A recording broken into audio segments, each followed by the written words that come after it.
The Red Pill Fairy. Episode 3. Just like a real girlfriend. A Red Pill man's love-hate relationship with solitude. Hello, brother.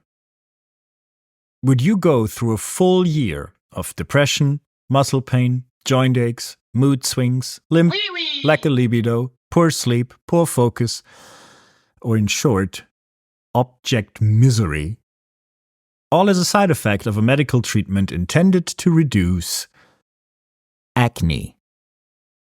The last gentleman I intended to woo out of his pants and into my embrace thought it a bright idea to sacrifice one of his arguably best years on the altar of vanity. 12 months of chemically induced sexually promiscuous female thing. I didn't even know that's a thing now. Why do I care about the red pill, bachelorhood, the plight of modern men, etc.? You might have wondered. Or maybe you don't care either way. How stoic of you. Regardless, that's a question I found myself faced with on numerous occasions and in all sorts of contexts. But this time round it, obviously, shall be in regard to relationships and the red pill. As hinted at in my first piece of the main series named The Evil Clergyman and the Myth of Homophobia, one of the most interesting discoveries I've made while hanging with a wide array of straight guys on the XY crew, link below, was that, after all, them and I are not so different. And those discoveries went both ways. They've showed me that all the resentment I faced throughout my life wasn't because I was too fruity, which was my assumption the whole time, but because I was too masculine, which in its essence just means I've never had much patience for petty farm animal excrement for the world around me to stomach. Next time you're being called toxic, ask yourself if you might have the same problem. And I, in return, among other things, disabused them of the notion that same-sex relationships are all hassle-free. 'Cause how could two horny dudes into one another not get along? Oh boy. Buckle up and get ready to have your worldview shattered once again. There seems to be this misconception that somehow my trouser love makes me a whole different animal altogether. When I called myself a descendant of Uranus in the aforementioned first piece of the main series, I meant that solely figuratively. I was very much birthed by a biological female who, despite of what current-day schools and universities might want you to believe, got impregnated by a biological male, with 9 months later the outcome of that fateful night. Then again, maybe they did it at 10 a.m. in the broom closet, how the f*** would I know, was yours truly. I wasn't raised on unicorn milk, my chicken nuggets weren't shaped, and I didn't go to school at outdated term for homosexual primary. I was raised on the same stories, looking up at the same fictional idols as any other boy of my generation. If you must know, I'm more of a Picard guy than a Han Solo fan. My upbringing was just as much ridden with Disney farm animal excrement as any other. So much so that I stood in front of the house of a female friend of mine, roses and chocolates in hand, at the tender age of 5. Simply because I thought that's what's expected of me. I will never forget the look of guttural disgust on her mother's face when she answered the door that day. Thank you, Walter. I hope you rot in hell, you gynocentric little excrement. Moving on. Even though my red pilling was more or less initiated via me not being either able or willing to accept that Spock now suddenly had an obnoxious, self-serving, gender-neutral sister called Michael, After the initial discombobulation caused by realizing that not everything is penetrative endeavors, in candy corn in blue pill la la land, the connection between womenism, single motherhood and the endless parade of object failures that were my prior attempts at a relationship became quite apparent. I hope when you finished listening to this one, you will see it too. Just because I don't date women doesn't mean I don't have to contend with copious amounts of sexually promiscuous female. Think. I'll take you as briefly as I can through a few of the dumpster fires that were my attempts at romantic entanglements, FWBs, and similar interactions with the gangsterhood. In no particular order. Might not be the most interesting part, but I gotta make my point somehow. My first boyfriend, when I dwelled in London, was, though he wasn't living with his mother, for a change, still very much living under her heel. When I ultimately agreed to having a meal with both of them, her entitled, petty, and overbearing nature was on display, front and center, for anyone man enough to see it. She was constantly belittling him. For instance, on the fact that I had some mushy peas with my meal and he didn't. Well, at least one of you has some fiber in his diet. What a petty... Sexually promiscuous female. And not ever a single word about his father. None.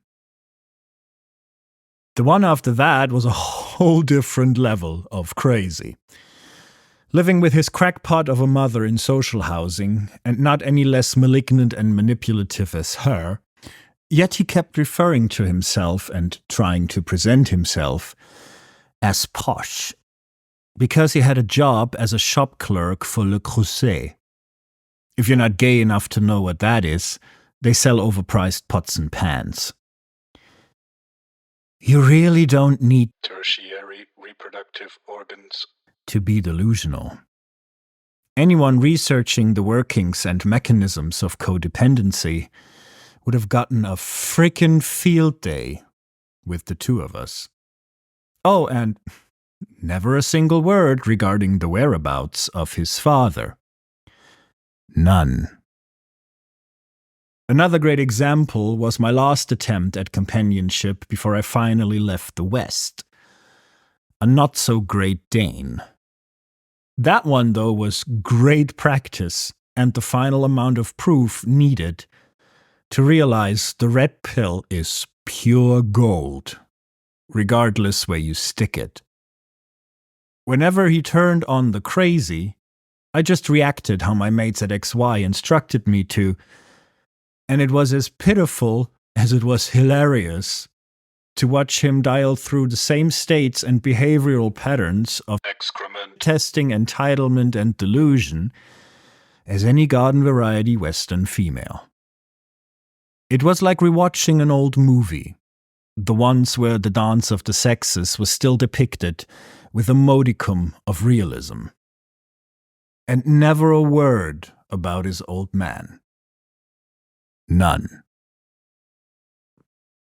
There once was a guy from Manchester. I was madly infatuated with that little bugger. The sex was abysmal, his mood swings annoying AF, but my chivalrous urges obscured reality from my rose-tinted eyes every step of the way to Crazy Town. It finally came to a screeching halt when he informed me that he won't move in with me because he doesn't dare moving out of his mother's house. I thought he'd be the one I'd one day be proposing to. Now, I'm no longer sure if I wasn't the only one of us considering himself to have been dating the other. What a Disney-ridden fool I was. Oh, and never a word about his father. None. In the half year I spent in Mexico before ultimately washing up in Thailand, I made the acquaintance of a cute half Mexican, half Italian. We hit it off like rabbits.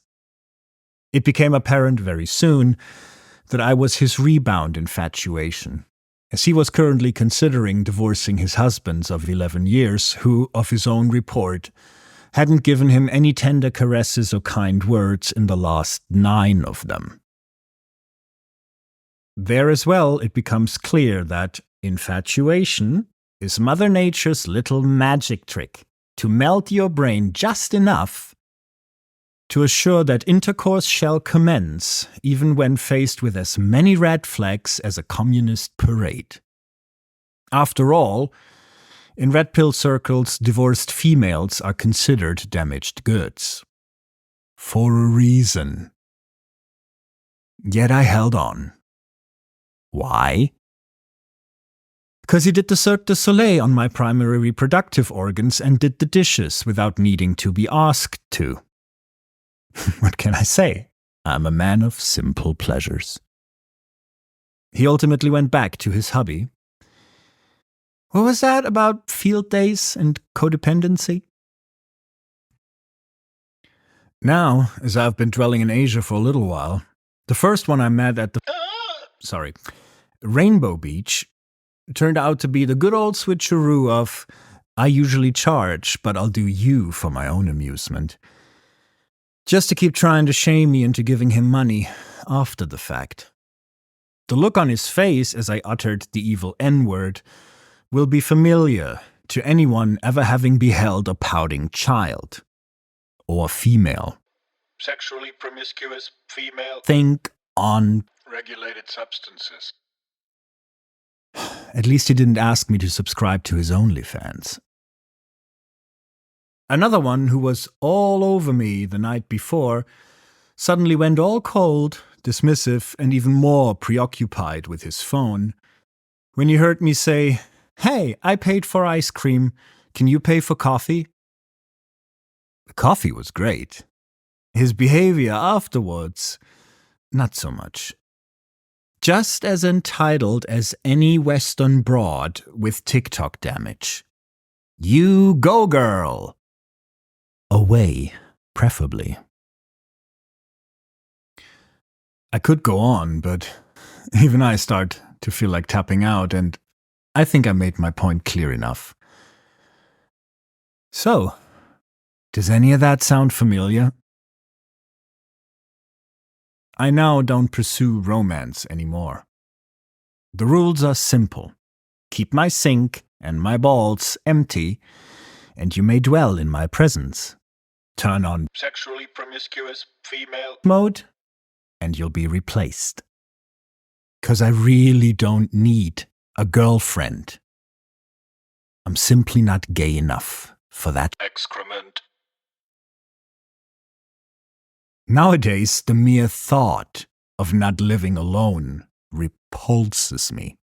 Borderline terrifies me.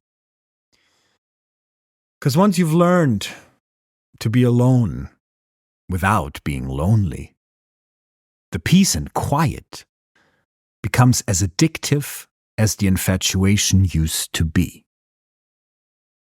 If you force me to choose between sex and self-respect, you'll lose. Every time. Why do I care?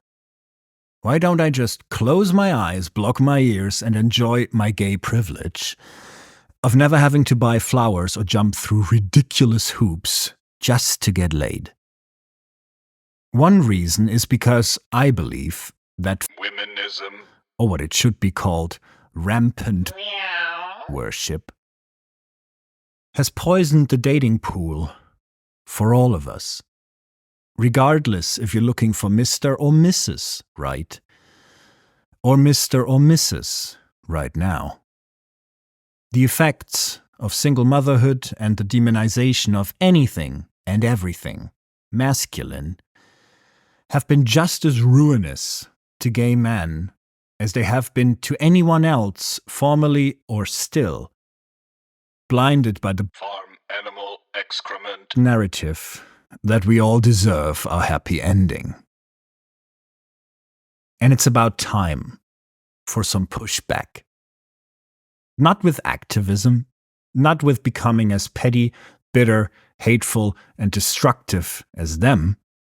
No need to draw signs, start petitions, print stickers, or buy a coffee mug that says women is tears on it. Though, if they ever make them out of stainless, I'd want one. But by simply zipping up and walking away. Passport in hand, with no shame and no regrets.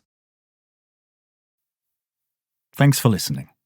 If you like this content, please leave a like, the most important metric employed by YouTube. Subscribe and maybe leave a comment. Won't cost a thing. If you wish to support me further, please check out my Subscribe Star page. See you next time.